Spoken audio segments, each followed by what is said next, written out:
So we're back with our second segment featuring Claire Annette Noland. She has a wealth of experience in both the independent and small press publishing circles, and it's my hope her tips will help those of you watching. I am coming today on Garrett Jones's podcast to give a few tips on writing. One of the things that I find is most important is choosing the right word. There's a great quote from Mark Twain that says the difference between the almost right word and the right word is the difference between a lightning bug and lightning. There's quite a difference there. So what I use are these books. This one is called the Word Book. It is the Children's Writer's Word Book. You can look a word up in here and they will give you a list of other words, of synonyms, but it'll also tell you the grade level. So this is a really good book if you're writing for children. The next book is called The Emotion Thesaurus.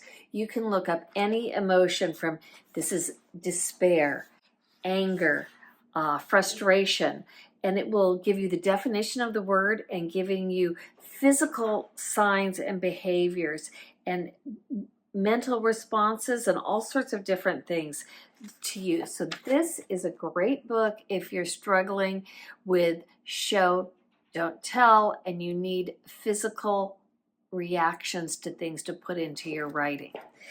Finally, I have this book called The Flip Dictionary, and it's when you know what you want to say, but you just can't quite get the right word.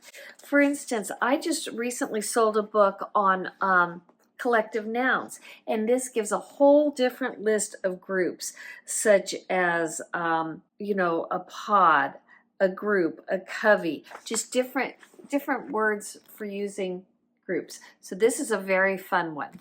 Now I have an exercise for you. What you need to do is called a word whirl.